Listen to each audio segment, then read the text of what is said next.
There's a lot of things happening right now. It's interesting. Like I said, I try not to pay attention to the news throughout the day because I'll get very distracted from work, and I'll catch up at nighttime and see all the things like you have to be disciplined when you're at work. I mean, so much is happening too, so I would think that would be hard. It's very hard. I was actually like every other day. Sorry, it seems like every other day there's something happening. Oh, 100%. The EPA stuff. I mean, it's just like, what's next? Jeez. Yeah, it's every day. It's a new headline. Of something new that you're like, man, I didn't even think about that. Why is that a thing right now? Right. You know. Right. I was on the phone with a coworker, a female coworker, helping her with a problem that she had, and she suddenly just went completely quiet. And I'm like, hey, are you okay? Yeah. She's like, hold on 1 second. Okay. And I'm like, what's happening? Yeah. And she's like, I need to go. And I'm like, are you okay? Like, just please tell me, are you okay? Like, we're talking about work and you just suddenly went quiet. Like, are you physically okay? Is everything okay? And she was like, he's digging that hole back saw there. That. It's a new hole. Just dig it up, bud. It's all good. She was like, they just overturned Roe v. Wade. Yeah. I need to go right now. And I'm like, holy cow. Because I wasn't watching the news. I didn't know that was the day that it was going to be decided. Because I try to I limit it to nighttime. And I get so involved in work. Well, I would think it would keep you up at night, though, if you go home and then you're sometimes, well, it's like you look at it and you're like, with the news, It's like, and then you look at it and you're like, oh, God. And there's so much weird stuff that, like, celebrities are tweeting know. And I mean, it's all over the place. Did you see that thing with Wonder Woman and Bette Midler? You know, no. Wonder Woman, you know, of course, the only Wonder Woman, Lynda Carter. Right. Of course. I think as a kid of the 70s, I've sort of imprinted on her, frankly. Okay, there you go. But anyway, Lynda Carter is very much into trans rights. Okay. Which is great. Yeah. Yeah. And then Bette Midler tweeted something really weird, but cool what's happening? Cool it off, bud. Cool it off. Don't do that. Anyway, sorry, my dog was barking again. I don't know what's going on with him. I don't know. But Bette Midler, she posted something? Yeah, she posted something. It was so weird. It's basically language that comes straight from gender critical radical feminists. Really? Yeah. Bette Midler. Yeah. She was basically blaming trans people for the overturning of women's rights. I can't even imagine that she would say that. No, she did. And she got it directly from some of those op-eds that are being published. Okay. Posted. See how my language has changed? It's being published by the New York Times. Really? And other big news outlets. Yeah. Because they've been publishing sort of uncritically, basically stuff from people who hate trans people. Really? Yeah, it's been really strange. And it's not like I expect them to only, publish one thing or something. Sure. But it seems uncritical, and they don't go deeply into if these people's claims are even true. If it's been fact-checked or anything. Nothing like that. Yeah. And they're the newspaper of record. They have to do that. Interesting. Yeah, so she directly got that information from this article, and that article is also being used in Texas in the lawsuits to curb trans rights. Yeah. That I've heard of. Access to healthcare. Okay. And the thing about going after parents and all that. They're using that article. So it's more than just publishing an opinion piece, because people are using that now against trans people, actively using it. Anyway, so super liberal whatever person got taken in by that and is like, we can't call women anymore. They're taking away that from us. I've seen some of this. No. Yeah. And she hasn't apologized either. In fact, she doubled down on it, which is tragic, right? It's very tragic. Because she's such a huge influence. She's been around the queer community, and people have even derived her, inspiration from her doing drag and stuff for decades. Yeah. I'm sorry, we're going to have to pause. He's, This is him being upset. Our dogs Our are dogs are ruling this interview. they're going nuts. Come here, you. Going wild. Dogs gone wild. I'm gonna go check mine too. Oh, I did go. Okay. Yeah. Technical difficulties. We again. had yet another one. This has been the most technical difficulties I've had so far. Yeah. But we're still having fun. Yeah, there might be something going on with a connection here. I'm not sure what the deal is. Yeah. And oh my goodness, it's so hot. I'm just like. Yeah, I'm sweating. Yeah. Yeah. Yeah. So thank you so much for like putting up with this. Actually. Actually, I've had worse interviews where Really? nothing worked and they had to just write it all down. Okay. Yeah. So this is good. That's like old school. Yeah. Yeah. I've been to those kind of interviews, and then sometimes they won't use anything that you say. So it's kind of a frustrating thing. Yeah. So we were talking about you maybe running for mayor. Sure. Being a part of something for sure. Yeah. I've thought about it, but I just not at this maybe moment in my life. Yeah. But I was interested just because it was, I know some, if you get a hold of some of the people that are out this way, or if the group has reached out to you, some of their stories have been pretty bad, and I feel for them. Yeah. Lots of kids that have just been thrown out, and the page is supposed to be for a resource. Okay. Hey, I need a room, and then to watch. So emergency situations. Yeah, and so to watch the community get together on Facebook and be like, I know someone, you can come here. When do you need it? Do you need it now? Do you need me to come get you? Sure. There's a lot of parents that are a part of the page just because they want resources for their kids. Yeah. Right.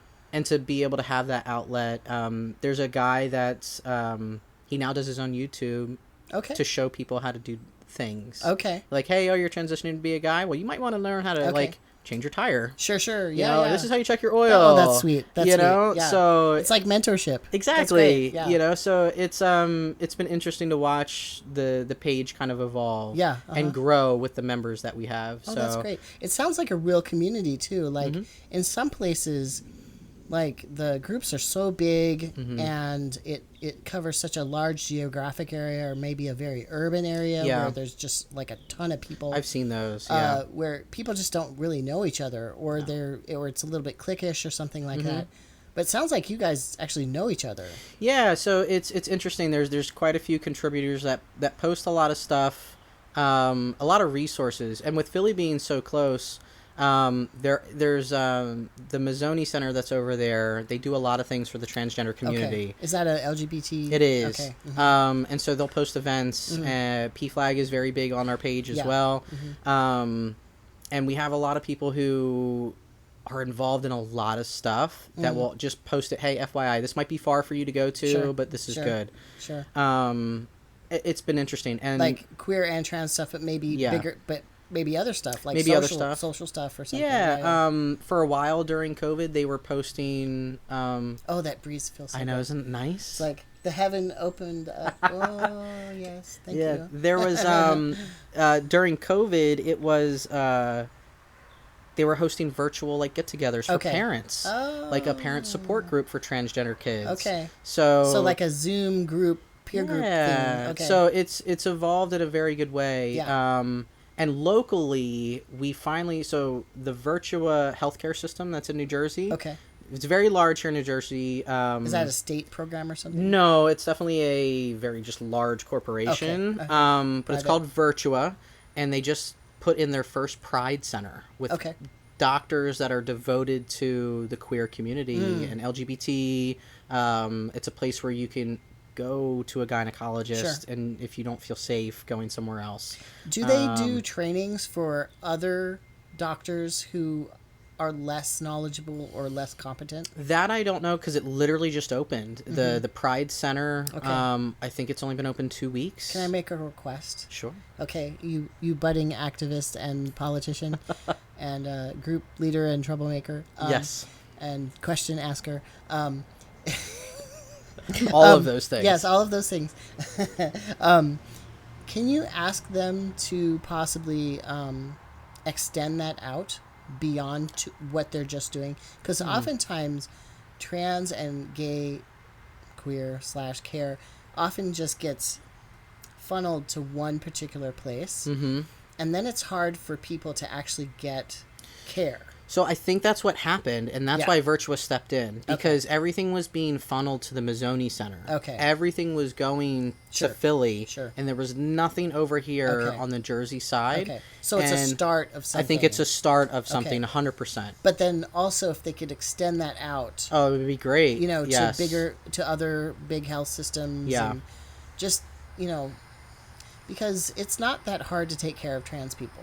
No, a little bit of science to it. It's just a little different. It's just a little different. Yeah. I know my HRT doctor is out of Staten Island. Okay. She runs her own practice. Okay. And what's that commute like? Do you go up there, or is it telecommute? Since COVID, I've been able to telecommute. Okay. Prior to that, it was every 6 months. Okay. And it wasn't that bad. Sure. Going to Staten Island is easier than going into Center City. Okay. So, but she actually has a job at Yale teaching about transgender care. Okay. So, so she's a researcher. She is a researcher. Mm-hmm. She's very, and I would say I did my research finding her. Okay. I didn't want someone who's just like, here, take this dosage and you're going to be fine. Right. She really monitors every single level. I get worried about that with some of these, or I was about to say slapdash. I don't know if that's the correct Fly term. by night. Fly by night, yeah. Operations that are, you know, I understand it's a kind of an emergency situation right now, and they are probably meeting a need. Sure. But if you don't continue that care, are you really caring for trans people? Right. And she is very on point with all of my stuff. Yeah. I get yelled at. I call it yelling, but I'll get yelled at. You missed your blood work. Yeah. What are you doing? Yeah. I'm like, oh, listen, work. She's like, right. Do it right now. Right. Or that refill, it's going to be a little delayed. In general, people are non-compliant with 100% with medical care, but trans people even more so, just because we have a hard time. Yeah, hard time getting access to it. Hard time getting access, and then sometimes there's some abuse involved in the actual care. Right.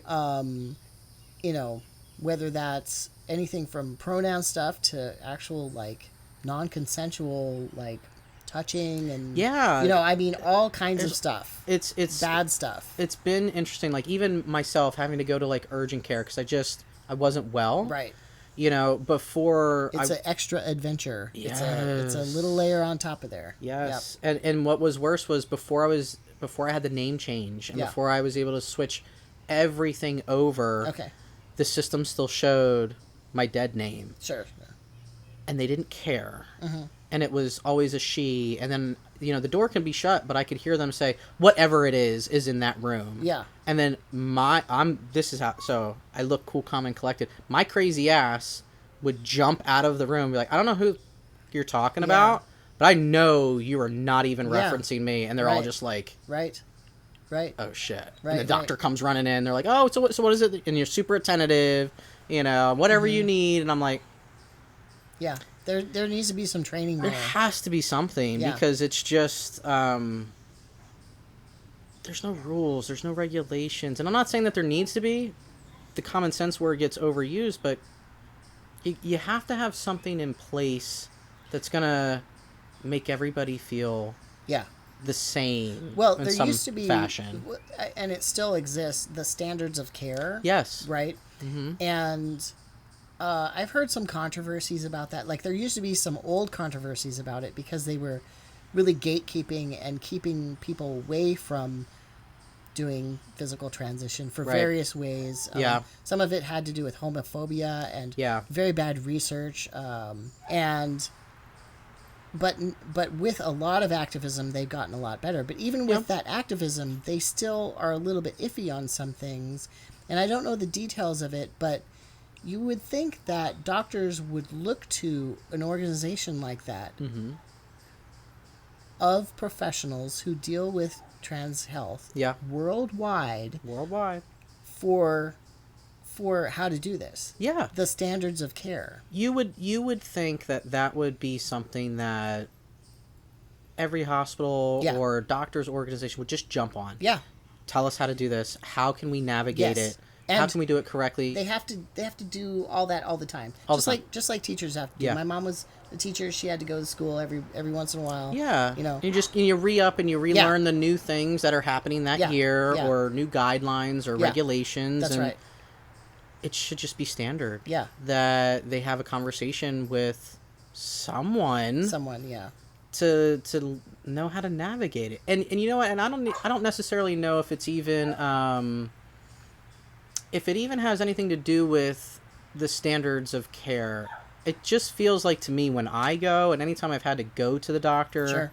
It's just sloppy. Yeah. It's even if that standard of care was there, they don't care. The people who are working, to them, it's just a 9 to 5 or what is it? It's a 12-hour shift to them, and you're just another person. Yeah. And I don't have time to care about your pronouns. Yeah. I don't have time to care about. But that's part of the care. Exactly. Yeah. So to me, even if it was written, there's a level of management that it needs to be controlled where, hey, heard you say something, you know that you can't do that. Yeah. And this is written this way, and it needs to be enforced. Especially in a private health system, you'd think that they would have a lot of control over that. You would think. Yeah. And then when I go, at least all of my experiences, at least in the last 4 years, and it hasn't been often, I would say maybe, we'll call it 4 times. Once a year, I've had to go for something. Mm-hmm. It's just sloppy care. It's just, you'll get the one person who gets it, and you hope you always get them, but then the doctor walks in, and it's just polar opposite. Okay. So to me, at least in my experience, it's... So it's almost like you have to, with every new clinician, you have to tell the story again. And convince them, and... Yeah. Because the standard of care has... Are you a big Grey's Anatomy fan? No, I don't. You haven't watched it? Okay. Yeah. So there's a season where they tried to go corporate. Okay. And you only get to have 7 minutes or however many minutes with a patient. Wow. And it kind of seems like it actually happened in real life and with certain healthcare facilities around here where that's exactly what happened. Wow. It was, I only have this amount of time with you. I'm checking the boxes of your standard care. But you miss the transgender and also culturally too. I mean, different ethnic groups, different backgrounds. You have to consider all that stuff. Yeah. Someone who's diabetic. Okay. Someone who's diabetic, you can't necessarily give them all of the same medication you would someone who's non-diabetic. Yeah. Because different medications mix differently. Yeah. Transgender is the same way, whether it's female to male or male to female. That type of change in the system, you have to have just a little bit more knowledge about and be able to watch it. It's physical, right? Yeah. It affects you physically, and also how you're thinking, your emotions. It can affect a lot of things. So there has to be kind of it doesn't have to be all that involved. No. Just a little bit more involved. Like, yes. Have a team of people that is knowledgeable. Right. There's no excuse not to. 100%. Yeah. It's when I went recently, when I thought I had COVID. Oh, really? Thought I had COVID. What'd that feel like? It was what led you shortness to of breath. Oh, okay. I was all stuffy. Oh, okay. But it was just flu low grade or something? fever. Yeah. Okay. So I went just as a precaution. Sure. Let me go. Yeah. Being from Alaska, it was a very different experience of COVID. Really? Yeah. So I can't imagine what it was like down here. It's probably a lot different. It was way different. Yeah. It seemed to be. I as far as I know, knock on wood. Yeah. Never had it. Probably did, but just didn't know it. But probably a lot of people got it here, right? Probably. Yeah. Oh, yes. Densely populated. Very densely. Lots of people got it. I went because I thought I had it, and one of the questions was, when they ask you, are you on any medication? Yes, I take testosterone. Right. It's weekly. This is my dosage. Yeah. When they asked me, oh, so you take testosterone? It never registered to them that I was even transgender. Yeah. They just thought because I'm passing. Yeah. I was a male who was supplementing it. I've gotten that too. I once went for an eye exam, and I had to get some blood work for some reason, and the doctor came back with the results. It was the beginning of another appointment, and she Okay. basically accused me of abusing steroids. Really? And I was like, no, lady, I have to take these yeah. because I had a hysterectomy and Yeah. I'm a transsexual. And Yeah. she never apologized to me either. Interesting. I mean, she treated me as if I was a criminal. Really? Yeah, it was interesting. Yeah, mine was more of it was glazed over. They're like, oh, so do you take this as for erectile dysfunction? I'm like, yeah. well, yeah, because I don't have one of those. Yeah. You know, so. Well, you do. It's Well, just, yeah, it's just, different. you know, and I was like, nope, definitely, it says transgender. Yeah. I was just joking there. with another interviewee that sometimes I hear advertisements on the radio for ED clinics. Yes. Online ones. You'll hear them around here. And also in-person ones, but also online. Yeah. And they're talking just like, what I would imagine a doctor talking about, like the first visit to get hormones. They're like, oh, it's going to make you feel better and stronger and more helps with your depression and your mood swings. All that stuff. And you'll hear it on the radio here. Yeah. Mm-hmm. I've even seen billboards. I haven't seen the billboards. Yeah, I've seen That's billboards. With your travel, I bet there is. Yeah. Yeah. But here, there's definitely a lot of commercials. Mm-hmm. Even there's the radio commercials, and we stream a lot of stuff. Okay. Even the streaming services commercials, like Sirius XM or something. Talk about it, and I'm like, yeah. Really? I'm sure it's a big business. Yeah. Well, and what's amazing to me is we have an aging population right now. Yeah. What's interesting to me is the steps I had to go through to gain access. Yeah. And now it's just advertised. Yeah. And you're like, where was this? Yeah. When I needed it. Well, interestingly, so talking about the standards of care, it used to be that, and I've talked about this before, that someone like me who transitioned, earlier than you did, like I had to go through quite a bit of therapy. I bet. And some people are very resentful for that because it was very expensive. And some of us really didn't need therapy in order to start because we'd already thought about it for a really long time. Some people, maybe they could benefit from it, but it was forced on us. And it's a couple years, and you have to have different sort of licenses. Like, yeah, I had to go. Yeah, one of them had to have a PhD. The other one could have just a master's. So there's some resentment for people who go through informed consent because it's very immediate. And I understand that because at first I felt that. I was like, oh, I feel a little resentful because, because I had to go through so much in order to do it. But that's so hateful towards other trans people because if that were my choice, I would have jumped on that, 100%. And this is what cisgendered people get to do too. Right. So why is there such a problem with trans people doing it? Yeah. When it's basically the same. It's informed consent. They tell you what it does for you, what the potential medical risks problems are, what the side risks, effects, which happens with any medication. Anything, Any medication, even asprin. Yep. You can read the label there. It'll tell you what it does and what the contraindications are. Yet with trans people, we have to go through. We have to jump through hoops. We have to go through, and we have to convince people all the time. Even after you transition, this guy's telling you that he has to constantly convince people. Yeah. To treat him well when he goes, It's been I can relate to that. I relate to the resentment of when I was trying to gain access. Yeah. I had to go to therapy. Yeah. Had to go to therapy. Oh, you did? I did. It wasn't here informed in New consent? Jersey. Okay. I had to provide a letter from my therapist to take it to my HRT doctor and say, I've seen someone, I'm of sound mind and body, that this is exactly what I want to do. And like she read it. Yeah. And made sure that it was like legit, not someone just came up with it and I didn't print it myself. Sure. And what was worse was trying to get a birth certificate. Oh, really? What was Did worse? you amend it? I did. Yeah. So because I was born in Arizona. Yeah.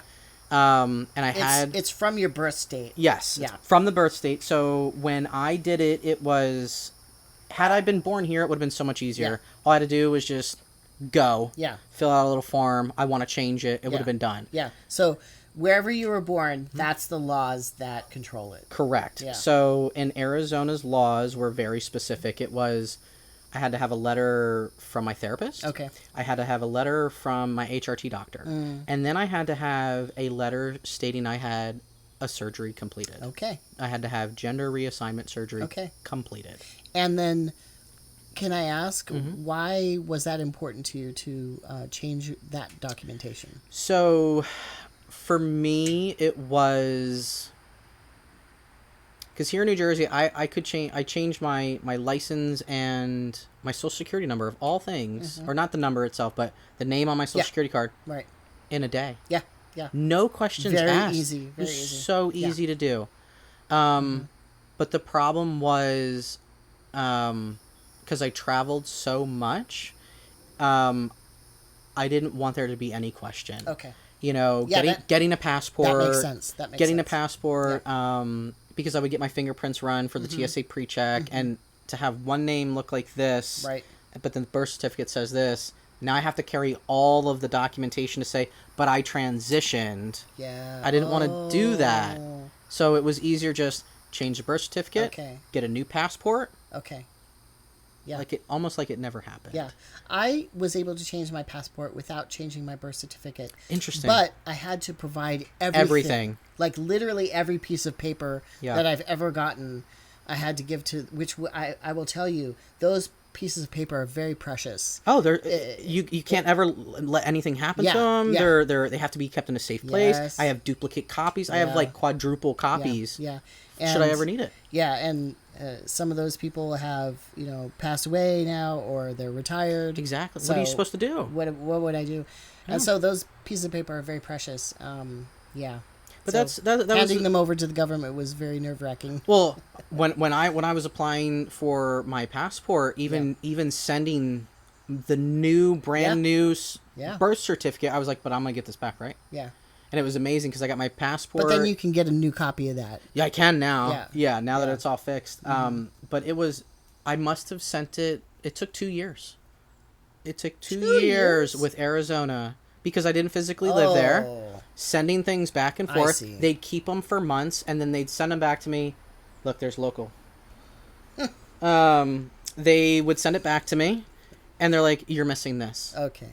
Oh no. And then I'd get it, and then I'd send it back. It sounds like they were messing with you a little bit. That's what it felt like. Yeah. The last time I sent everything back, and I called, I would speak to people, I'd get their names. Yeah. Tell me what I'm supposed to send you. Yeah. What's the verbiage? And they often don't want photocopies too. They want the original documents. Yes. Scary. It's very scary to just relinquish it, and you're like, and in hope the mail, to get it back. And in the mail too. And when all that was happening, that's when I was doing it. When all of that was happening with the mail and the ballots and, they're finding mail on the side of the road. Right. I was a nervous wreck. And so many trains are being broken into and et cetera. Yeah. So it took 2 years with Arizona State. And the last time I sent it, I promised myself, I'm like, if they send this back, I'm getting on a plane and we're going to go. Yeah. Like, I'm just going to have to bite the bullet and show up. I don't care if it's COVID. You need to give me my documents. Yeah. But 2 years. Wow. 2 years to just get it all switched over. I was born in Minnesota, and I started the process of amending mine. I decided not to go through with it for just my own reasons, but I had an interesting conversation with the signing judge. Okay. She wanted me to convince her why it was a good idea, not in terms of my being a trans person, but because of gay marriage. Because this was before gay marriage became legal. Okay. And she was worried that I was post-trans then. I had a hysterectomy. I'd been on testosterone for a long time. Okay. So it wasn't like... You were just starting. Yeah, she was basically accusing me of, or questioning me very hard, let's say, about transitioning so that I could get gay married. So, yeah, it was very strange. So, I grew a beard so that I can be a woman and then marry another woman or something. I don't know. That was what was going through in her head. Wow. So, she was worried about setting a precedent, a legal precedent for doing something like that. Interesting. Yeah, for the state of Minnesota. Because I guess they didn't get a lot of requests like that or something. But, I didn't go through with it for my own reasons. Not for that, but it was... she did sign it. Okay. So I did convince her. Okay. But yeah, it was a weird. That's very weird. So strange. Yeah, here in New Jersey, when felt like I was speaking for a community, which is nerve-wracking. That is nerve-wracking. Yeah. Here it was a totally different situation. The New Jersey court system, I did all of it, took all of it, paid all the fees, went to the courthouse. I got a phone call once I got the paperwork that said when my court date was for me to arrive, and I got a phone call. They're like, you don't technically need to come to court for this because we don't need you here. This is going to get approved. Okay. And I was like, yeah. Really? I actually liked going to court for my name change because I felt like I was standing up for myself. I feel like I lost out on having to go and stand up for myself. Yeah. So you would have liked to have been in I would have court. liked to have gone. Okay. Only because I had to do so much work to even apply to the court system. Yeah. I had to put my name in the paper, and it had to circulate for so many weeks, and I didn't pay. have to do that. I felt lucky. Oh. Yeah. I felt like everybody knew my business. So at that point, because everybody knew my business, I'm going to go to court, and I'm just going to stand up for it. That's right. And they were like, yeah, you don't have to come. Yeah. We'll send it to you in the mail. That's a bummer. Yeah, the day that I went, there were several trans women in the courtroom as well doing the same thing. So I was like, yeah. And were you the first one to go? No, I wasn't. But, okay. But I felt like, yeah, we have a little cohort here. Yeah. That's right. Yeah.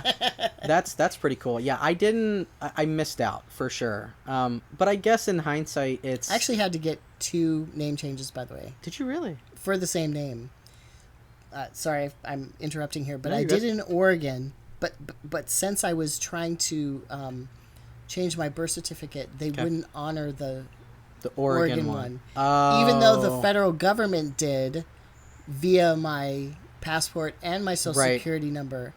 The state of Minnesota. The state of Minnesota was like, no, that was a different state. So you have to go. So I had to go through another name change in Minnesota from my old name to my new name, and then do the birth certificate thing. Isn't that weird? That is so weird. It's just so many hurdles. Y'all don't know. You have no idea. And the money that it costs. Yeah. The amount of money that it costs to do all of these things. Yeah. Between the therapy. Yeah. You know, therapy's always so expensive too. Yeah. It's ridiculous. I mean, I'm thankful for health insurance at the time that I just had to pay a copay. I got to say something in that too. Yeah. There used to be a lot of LGBT concerns, like therapy groups. Okay. You know what defunded those though? What's that? The fight for gays in the military and gay marriage. Really? Because all the funding went towards those efforts. Oh, I see. And so whenever there's these smaller efforts, they're always defunded. Interesting. Okay. So when that was happening, like around gay marriage, I saw groups that dealt with therapy for LGBT people just go under. Really? Just go under, yeah. They also affected groups that dealt with LGBT seniors, with HIV/AIDS. Wow. Yeah, they were just being defunded. And because of the fight for the other... Yeah, and all the money was being shuttled to these other rather bourgeois and rather conservative efforts. Yeah. Whereas people who are underserved were not served at all. Yeah, just forgotten about. Forget you. Yeah. No, forget you sick people and you trans people and your old you don't people. need that. No. Yeah, you'll be fine. You'll be fine. Yeah. We're not fine. You'll struggle and die like you always do. Yeah, no, it's definitely it's been interesting, the whole, just all of it. You know, I think now as a transgender male, it's very sometimes I forget. Oh, forget what? Sometimes I forget that I've transitioned. Oh. Because you wake up and I'm like, awesome. This is how it was supposed to be. Yeah. You know? Great. And then and I think it helps with work because Yeah. they don't say anything. Confident. It's confidence, right? The girlfriend doesn't, it doesn't affect her. Sure. So it's definitely a confidence thing, but then I'll see something, or my doctor will reach out and say, hey, your follow-up's coming. I'm like, oh, that's right, I do that. Yeah. Or Friday will come when I have to give myself a shot, and I'm like, oh, yeah, that's why I do that. Yeah. Interesting. So, like, I'll have moments of just, like, all is right in the world, Yeah. and then I'll be reminded. Yeah. You know, I'm like, oh, yeah, I have to do that. Jameson Green has a famous story about that, about his girlfriend at the time. I don't know what relationship they had, but, you know, he's a famous trans man. He's been an activist for forever. Yeah. He's one of the first trans men I'd ever seen in pictures and stuff. Very handsome, very manly presence. Yes. He was talking about how his girlfriend mentioned that something about Vietnam, like when he was drafted. Were you drafted in Vietnam or something? And you know, at the time he had been female, so his girlfriend forgot that he had a female transition. Past.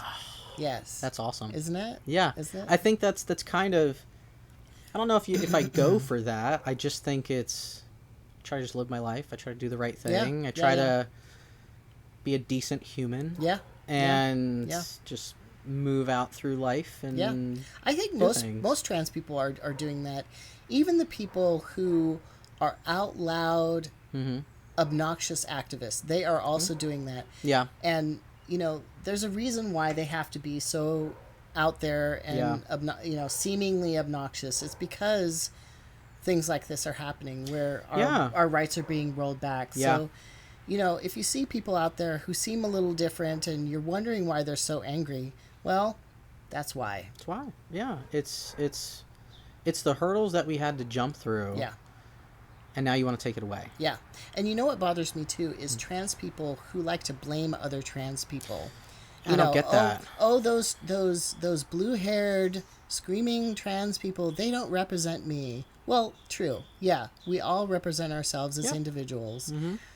But when it comes down to it, same people who hate the blue-haired ones also hate you, right? Conservative trans women or whatever. Yeah, you know, they hate you too. Yeah, don't kid yourself. Yeah, you're in the group with us. Yeah, you're not a separate entity. They're not going to pick you as the good one. Right. They might do it online. They might love bomb you. They might go, "Oh, you're the common sense one. You're the realistic one," or something. Right. But they actually hate you too. Right. Yeah. You're not special in any way. It's you fall in the same bucket we do, and yep, that's right. You just got to share it with us. That's right. And it doesn't mean you have to agree with everything that activists do or whatever. You can also just do your own activism. Yeah. It doesn't have to be. I think that's maybe the problem with activism is everybody, and it goes back to that social media thing. What everybody's doing, you don't have to do what everybody's doing. You can still go and do this part of it, totally separate on your own, and find those people that want to do that with you. Yeah, run for mayor. Yeah, you don't have to do everything just because the majority is doing it. That's right. You know, or not even the majority. Like, you know. Often activists are a very small group, actually. They're just louder. They're just, a little bit more feisty. Yeah. You know, good for them. They have the energy for it. Yeah. When I was younger, I was doing that too. And, you know, I did some good work. You know, things change over time, you know, maybe mellow a little bit. But also I know older people who are even more radical. So it's not it's not an age thing either. Yeah, no, it's definitely not. I mean, being around the community for, not as long as you have, but since high school at least, being a part of the Gay Straight Alliance. Old as dirt. You're not as old as dirt. But it's been interesting to have conversations with an older generation than myself. Yeah. And why? Because they experienced it differently. Sure. You know, it was the AIDS crisis back in the day. Right. You know, they experienced the world way differently. They lost a lot of friends and family, and I don't have that experience, but I have the experience of people don't want me to transition. They don't want me to be who I am. Well, I've got to say that right now this cultural moment is very difficult. Very difficult. Mean, imagine like people like coming out as trans or thinking about it, like how terrifying it would be right now. Oh, yes. Way more terrifying than before. At least before they were kind of just ignoring us or something. Right. Well, now it's like the state is completely against in some places. Yes, 100%. Like when I feel like when I came out, it wasn't that it was it's never a good moment to do anything. Right. You know, it was the moment that it worked for me. It was when I had my aha moment of this is why I've been miserable my whole life kind of moment, you know? Sure. And the climate at the time wasn't what it is now. Yeah. And it's bad now. It's bad now. I can't even, and I think that's, going back to the Facebook group, I get a lot of those anonymous requests because they don't want their name out there, or maybe their family member is a part of the group and they don't know that. Yeah. That's why I don't allow comments on the videos that I'm making. Yeah. Because I don't want it to be like a portal for hatred. Yeah. Like, it's absolutely insane right now. I feel like when I came out, it was a good time in the world, at least. I had a lot of support. Yeah. Yeah, it felt like we were making some progress. Yeah, and then it just disappeared. Boom. Yeah, it's just like truncated. It's like everything that we just did the last 5-6 years just went to the wayside and it was like forgotten about. Yeah. And it's just not fair. It's not fair to people who are struggling right now with any type of mental health issue. Yeah, right. And they want to come out, they want to transition, and they're fearful. Yeah. They're genuinely scared of what would happen to them or if parents, they did. Or parents. They're afraid of what their parents are going to say. Or the parents themselves are terrified. If they have a kid that is possibly trans, or maybe they just want to access some therapy or something. Anything. And that is fraught with danger currently. Yes. Just even accessing therapy. Yes. It's, I when I told my mom, specifically my mom, and God rest her, when I told her that I was a lesbian in high school. Yeah. Hey, Mom, I'm going to be the president of the Gay Straight Alliance. Why would you do that? You keep being the president of things. But she was very much like, this guy. Why? We're gonna see him on one of those little posters that people stick in their lawns. Right? Yeah. I know it. I have a feeling. Maybe. Years from now. Yeah. Shush. Okay. He's gonna listen to me. He sure is. Absolutely. So my mom, when I told her that I was a lesbian, her biggest fear was, what's the world gonna think? It was very much. Sometimes I wonder if that's their own fear of. I think so. Like an embarrassment about having a gay kid or something. I don't know. And if she was still alive, I'd love to have a conversation with her about it, because. Not meaning to disrespect your mom. No. It was very much because I would love to know myself, because she didn't get to see me transition. So I feel like she would be proud of me, because even though at that moment when I essentially came out to her that I was a lesbian, at least it was not warm and fuzzy. It was definitely out of all of my experiences in my life with telling people that I was a lesbian, or even looking like a lesbian, it was welcomed. It wasn't. I never got made fun of. I never really had to get. There was no fights or anything. Okay, maybe a few fights because I stole somebody's girlfriends a few times. But that's a different story. The truth comes out. Yes. I was going to call you a ladies' man earlier at some point, and then I was like, no, I'm going to keep that. But now you've come out. You're a ladies' man. I did. Yeah. I knew it. So, but it wasn't really that hard. Okay. It wasn't hard. It wasn't hard to steal everybody's girlfriend? No, it wasn't. That was very easy. Guys make it very easy. You just be nice to them, and it's like magic. Yeah. But for I'm sorry, I'm interjecting. That's what these should be called. Instead of interviews, it should be called Shane is interjecting. Anyway, I got into a online fight with a so-called libertarian. He's not a libertarian, though. He's very authoritarian. He supports the Mises Caucus, that alt-right group I was talking about. Yeah. Who took over the Libertarian Party. He, I guess I insulted him online.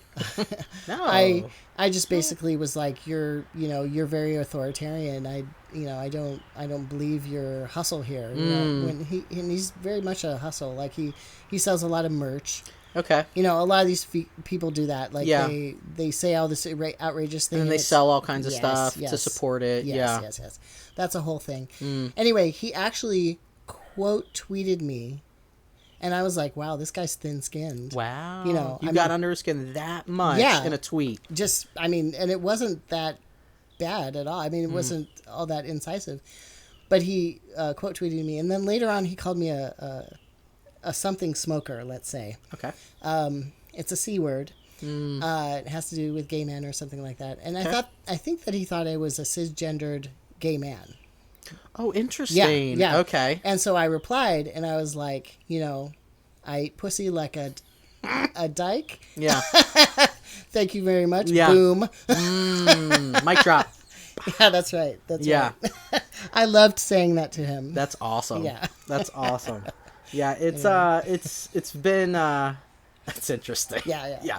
I'm having flashbacks of pissing contests online. Yes. Yeah. I think I was pissing men off with stealing their girlfriends pre social media. Yeah. I can't imagine if I did that too. Now it would be horrible. Yeah. It would be different horrible. now. It'd be so different now.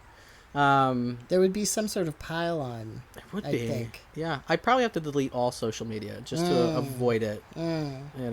Rather than just not be on it now occasionally, it definitely have to be removed. Yeah. Yeah. Well, I found so did you have much of a dating life before social media, or you brought up in the milieu of social media? I think, I definitely didn't use social media because I think like you, I didn't have, cell phones weren't a thing until I was getting out of high school. Okay. The Nokia brick was around when I was in senior the big, year. Chunky one. Yeah, the one that is indestructible. So you learned your dating habits and friendship building habits prior to that. Yes. Yeah. Do you feel somewhat blessed by that, or 100%? Yes. Yeah. My brother too. Him and I, we've had a conversation about our dating lives. Yeah. Definitely was a skill that had to be learned. Yes. And there were different groups and circles back then. It was, that typical lesbian stereotype of everybody knew everybody. Sure. Okay, that was a real thing. Well, they're small communities. It's a very small community, and you dated this one, who dated that one, and then you end up dating this one. It's just, and everybody knew. Yeah.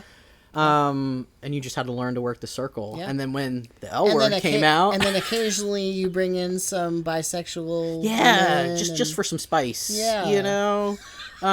Just to mix things up. It was fun. Right. Okay. All right, we're back. With a guest. With a guest. My frequent guest, Mr. Cooper. Super duper. He's not being such a trooper today, though. He usually is. I mean, we went to the dog park earlier, so I don't know what his deal is, but okay. But yeah, it was... joys of having a dog. Yes, for sure. Yeah, okay. I would like to see... I've tried to start this a couple times, but it never takes off. Partly because I'm good at certain kinds of activism, but I found that when I bring this up, people don't understand what I'm talking about. But what I would like to see is kind of a network of people out there, or maybe just in particular communities if you feel inspired to do so. But there are people who, for instance, help women who go, or people who give birth, go to abortion clinics or abortion providers. Yes. But I would like that sort of idea to also extend out to trans people. That would be great. Basically, peer-to-peer help. Yes. It could be trans people that are doing this. It could be, people who are very well vetted, cisgendered people who are very supportive and loving and stuff. That needs to be extended out because obviously trans people have just a fraught situation, trying to access healthcare. So it's like you're doing a little bit of activism there. You're maybe doing a little advocacy, or you're just witnessing. You're just being there as a support. I would like to see that extend out more to trans people, and that may be that it starts with a group like yours, right? That where everybody kind of knows each other, and people are like, I have to go get a gynecological exam. Yeah, can someone come with me? Can somebody just sit there in the office, space with me, and then, or maybe you could go in with me, or whatever somebody feels comfortable with. Yeah. Yeah, it's kind of like it's like those posts now that I see a lot of where they talk about camping. Oh, I didn't know what that is. So a lot of the posts that I've seen, it's since the Roe v. Wade. A lot. Oh, I see what you're talking about. They if camping is illegal in your state, Sure. I'll take you. I'll go with you. It's Yeah. kind of the same premise, but it's a shame that we need it to begin with. But Yeah. I think it's a great concept. Yeah. You know, like I mean, someone who can can answer questions. I can see you starting that in Oh. your... It's your idea. You should start it. No. Because I'm not from anywhere, actually. You know, I'm not... Yeah, you're kind of around everywhere. I'm kind of moving around. So it takes people who are actually embedded in communities to do stuff like this. Yeah. Not somebody like me who wanders around. So... Yeah. Well, I think it's a great idea. Yeah. I think it's... Just think about it, you know. I'll think about that. Yeah. That's I'm being a little pushy here. I need you to do this now. Yeah. I think it's a great idea. I think it's and I think that's why I like my group where with especially a lot of the parents that are attached to the group. Yeah. They've kind of lended that hand a little bit. I bet. Of if you need a mom, you know, you need someone to come to your graduation because your parents don't support you. Yes. Please let me know. Yes. You know. Yeah, it's I think that it's great. same kind of thing. Yeah. Yep. You know, it's just decent humans being decent humans just because you need to. That's right. You know, stepping up. That's right. Well, I think we can end it there, actually. Yeah. You know, there are things that you can do in your own communities. Yeah. Absolutely. It doesn't have to be an outside activist that does it. It doesn't have to be, you know, something dramatic. It can be little things. Absolutely. Like helping somebody go to an appointment. Yeah. You know? Give them a place to stay. Yeah, give them a place to stay. Give them some resources. Yeah. Not just a piece of paper and then out the door. Like, maybe drive them there. Yeah. You know? Absolutely. Yeah. Any kind of help is good help. That's right. Anyway, thank you so much. And thank you for the good advice of bringing my dog in here because he seemed to have calmed down. I don't know what his deal was, but he's definitely a lot calmer. Maybe I'm just being a bad dog dad today. Nah. I don't know. He just wants to be next to you. Yeah, I don't know. Yeah, I love you, buddy. I love you too. But he's definitely calmed down a lot, so yeah. Okay, so I look forward to you know, your run for mayor, and we will do another interview then. We'll do a follow-up interview. That's right. Yes. Right. Thank you. This has been a pleasure. Absolutely. And I gotta say, you, I've really enjoyed like talking with you today. You're very good-natured. Oh, thank you. I've had a couple bad experiences lately, and this is I love talking to somebody who's so good-natured because it kind of just it eases all that stuff to the back of my mind. You know, I feel less stressed out by it now. Oh, that's good. Yeah. I'm glad I could help. Yeah, so it's nice. You're such a sweetheart. Well, maybe this will be good things for your next few interviews where it kind of sets the pace for you. That's right. No, I think it will. I'm getting better at vetting people and understanding some of the code words that people use.